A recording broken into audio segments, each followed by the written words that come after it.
Welcome back to Be a Better Baddie. My name is Quenisha, and I am your host, coach, teacher, and fellow baddie. And today I am talking to my baddies in their 20s. My baddies in their 20s, I have a special place for you because I feel like that's where Be a Better Baddie was unintentionally born. I went through a very toxic relationship.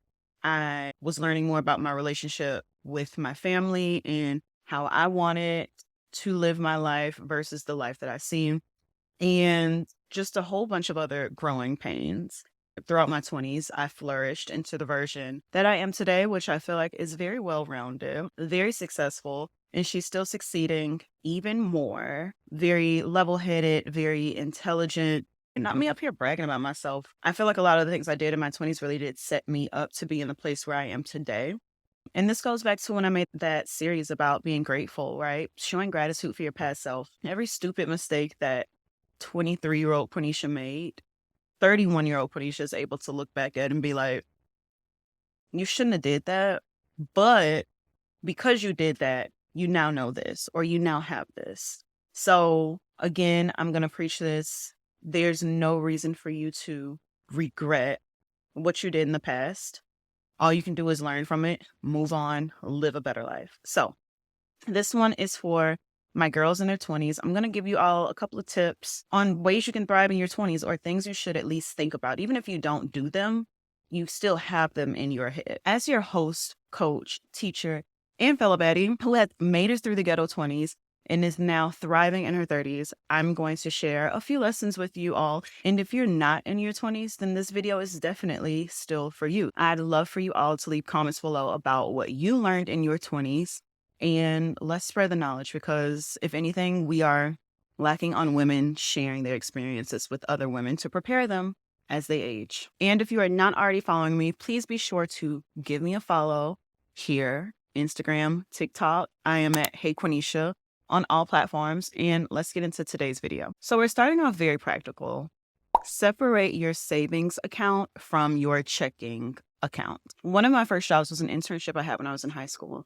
And one of my mentors told me that I should have separate checking and separate savings. And at the time, like, I hadn't made any big purchases or was ever in a position where I needed to spend money very quickly. So I was just like, whatever, this is what people do. So I opened up the checking account and the savings account at two separate banks. There was no way the two banks could just automatically get money between one another. I also set up automatic savings. So when my paycheck hit my account, a certain amount automatically went to my savings account. So I would never really see my full paycheck in a sense. What was in there is what I had. And it was great because when I eventually went to go check my savings, I was like, not you having money. And it felt really good at such a young age, save so much money. So I continued to do that, like with my work study job. When I got a job after college, I continued to do the same thing. I'm really grateful for that. It took about 3 days for my savings account money to hit my checkings account money. I wasn't really in those type of situations where it was like I couldn't pay rent, because I can say I'm pretty financially savvy and smart and I manage money well. But most of the times when I wanted money quickly, it was because I wanted to impulsively buy something that I shouldn't be buying. And also at this point, I was still afraid to use my credit card. I was like, I'm using cash. But separating accounts, I know, set me up in a very good place to feel as financially stable as I do right now, because I did not have access to see that money. Number two is to be frugal. There's a difference between being frugal and being cheap. Cheap just means whatever is the lowest price, you're getting it because you want a good bargain. Frugal, on the other hand, means that you've done research and you want to make sure you get the best bang for your buck. It may not be the cheapest option, but it makes the most financial sense. I consider myself to be a frugal person, not cheap. Everyone is a luxury queen now, and that is what is popular, right? You have to have luxury this, luxury vacation, luxury car, luxury clothes. Everyone is a luxury queen on social media. And it took me some time to realize that some of these people are in debt. We need to get out of the mindset that when we see people with nice things, they did something horrific or not smart to get there. That is completely false. There are some people that can afford to go on multiple vacations a year, buy luxury handbags, live in luxury apartments. There are people that can afford that. But then there are some people who are living in debt. I know some of those people, and I hear them talking. I'm like, wait, why do you have such a big credit card bill? Because when I think about using my credit card, it's just on a month-to-month basis, right? This is for this. This is for this. Every month, I'm paying off my credit card. But there are other people that use their credit cards and they see it as an unlimited bank in a sense. That's not my money. I'm using the money to get some benefits and then I'm paying the money back. But be frugal in your 20s. And I think that in my 20s, I was definitely cheap. I was buying the cheapest thing. I was living in the cheapest apartment, and I think it paid off. Do I think that I could have been more frugal and made more sound investments in things? Yes. I don't think this one is an absolute must, but I think it's something for you to just keep in mind as you start to earn money and spend money and start building this life for yourself. Start thinking about the types of clothes that you're buying. Start thinking about the car that you're going to buy. Start thinking more deeply about the neighborhood you live in, right? All of these things are investments, and I didn't necessarily think of them as investments in my 20s. With that, I also want to connect being frugal to not comparing yourself to others in terms of finances. Again, I talked about how you'll see some people who live the luxury life. They get the weekly manicures, the bi-weekly pedicures, they get their hair done, they go on vacation, they're out to dinner every night. Don't compare yourself to those people because again, those people could be in debt or their family could be funding it. I'm just going to connect that one to the frugal. So that was 3 lessons so far. Separate the checkings from the savings. Be frugal. Don't compare yourself. Let's move on to the next part. The next thing that you should really start to think about in your 20s is how to advocate for yourself. This is a skill that took me a very long time to master because I was raised to not talk back, especially to adults, like many of us are, and be happy for what people give you.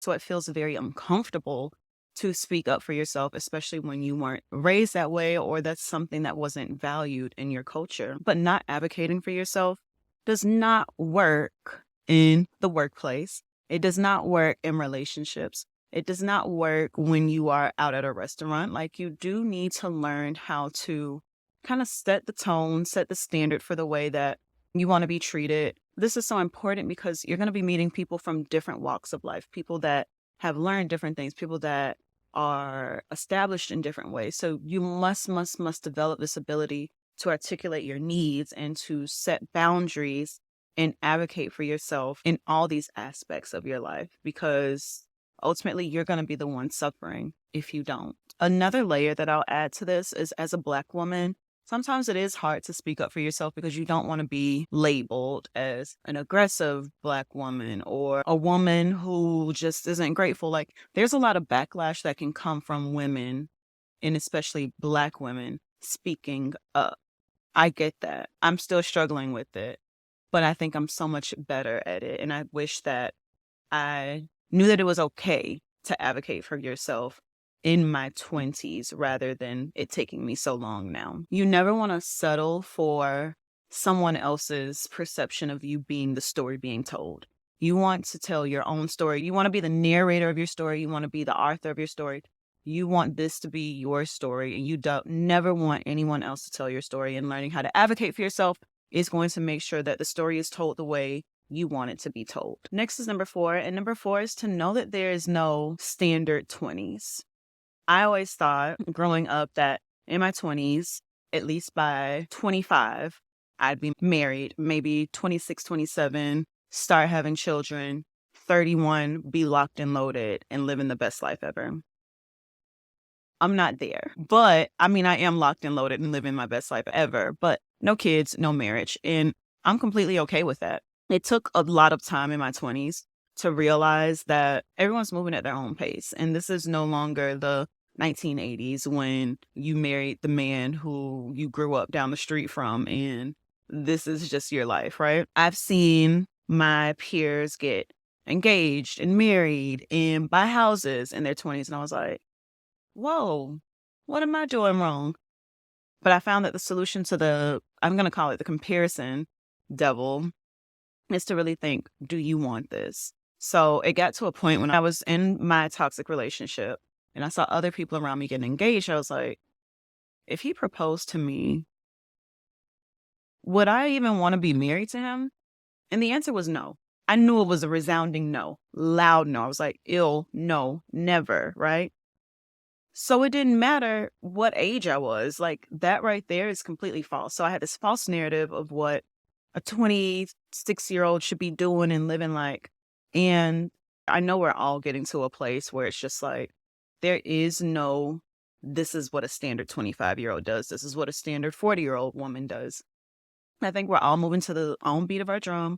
We're all making our own beat. And it's beautiful because it's not one sound, one band. We're all playing different instruments and we're in the same band. I'm going to move on because that made no sense. Next is learn when to walk away from an unhealthy relationship, whether this is a platonic friendship, romantic relationship. Learn how to walk away and know what's not worth fighting for.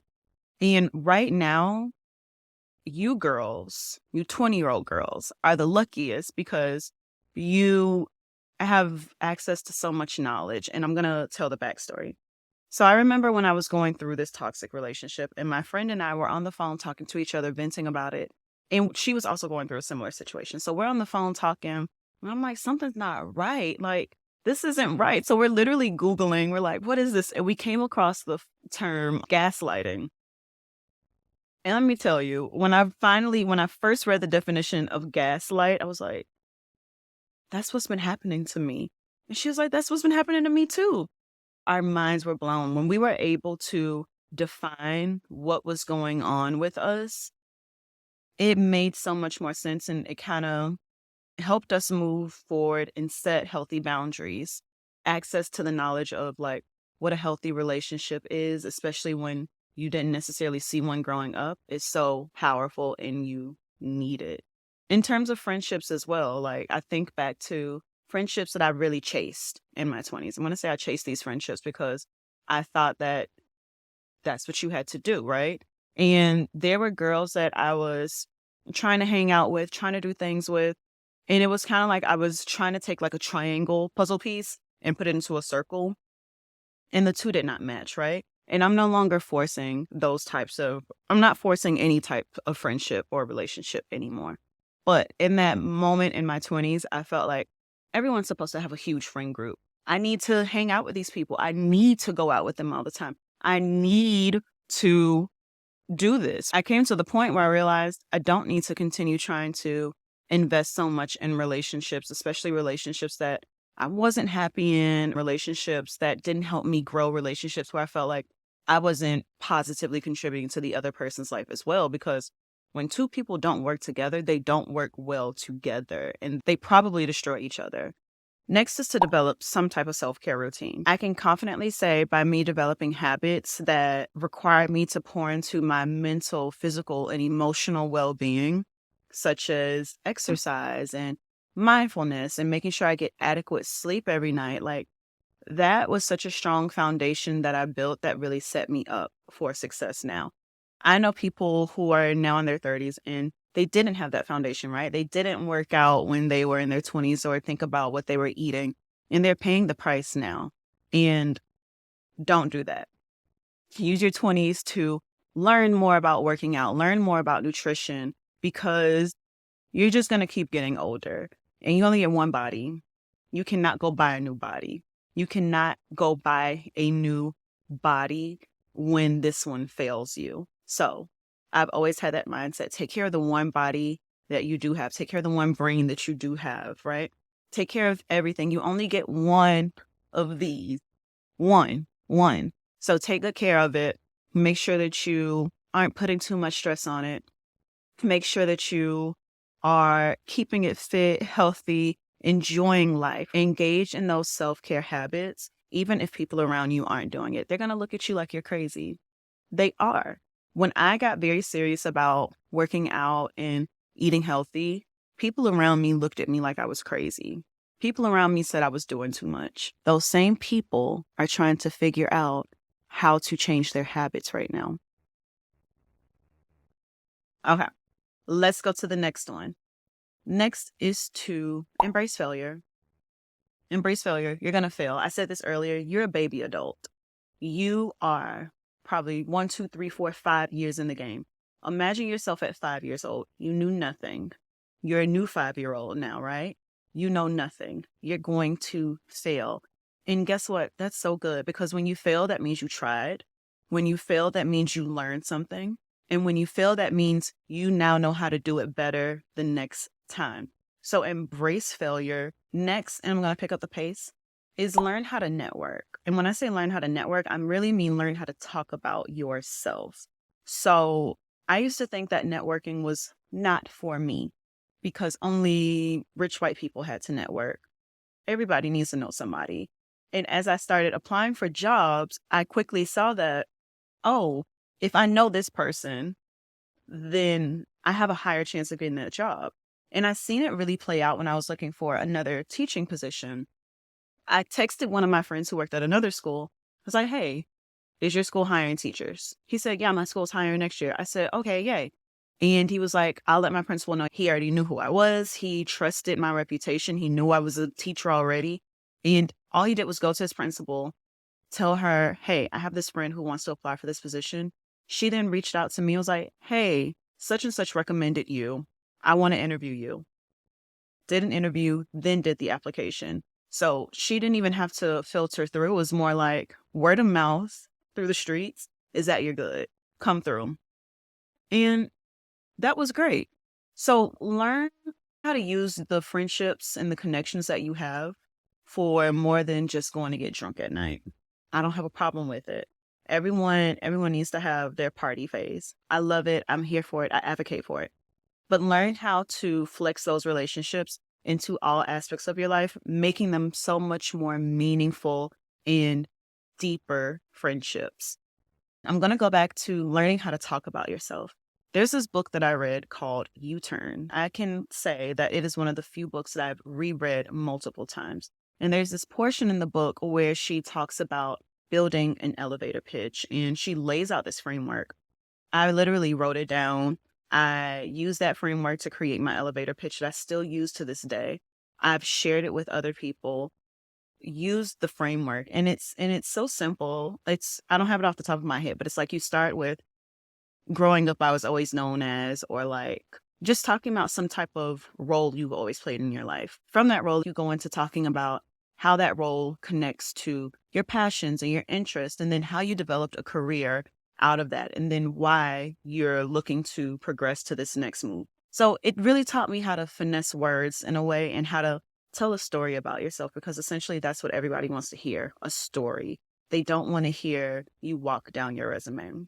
The last one I want to leave you with is to explore and invest in hobbies and activities that bring you joy and fulfillment. There's so much more to life than going home, going to work.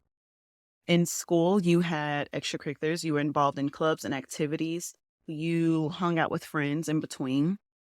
You need something else in life. Do not go into this adulthood thing not thinking hobbies are important. And I've always had some sort of hobby. I'll say in my 20s, my hobbies were a lot cheaper than they are now. I love hobbies because they are a source of relaxation for people. They can spark creativity. And ultimately, they do help you grow because you're tapping into different parts of your brain and using those. So some of my extracurricular activities when I was in my 20s, I love how I use extracurricular activities instead of hobbies, but that's exactly what they are. I would work out. I would do little crafty projects. And I mean just doing projects just to do them. I wasn't making paintings to hang up on the wall. I still have all of these paintings that I was trying to just play with in my closet just because I was doing it just to do it. I would try new hairstyles, slash I was learning how to do my hair because I couldn't afford to get my hair done. I would try new recipes. Like I literally made marinara sauce from just tomatoes. Like I remember boiling the tomatoes and smashing them and going through that entire process. I think that all of these things stems from my childhood, right? I've always been the person who found different ways to fill their time. I wasn't just going to sit there and do nothing. And with this, I've learned a lot about how to fill my own time, how to be fulfilled in my own life, how to be comfortable with my own solitude. So when you have hobbies, you're able to break up the monotony of just eating, sleeping, working, eating, sleeping, working. That gets stressful. It gets stressful when you realize, wow, I'm literally doing the same thing over and over and over and over again. So I will end it there. Thank you all so much for tuning into this video. Remember that everyone's journey is unique and your life lessons are meant specifically for you to learn, not others, because you all move to the own beat of your drums. So if you enjoyed this video, again, please do give it a thumbs up. Leave a comment below, a lesson you learned in your 20s. If you are in your 20s, which of these lessons are you learning now, or what lesson are you learning now? And I will see you all in the next one. Y'all, look at all these fireworks behind me.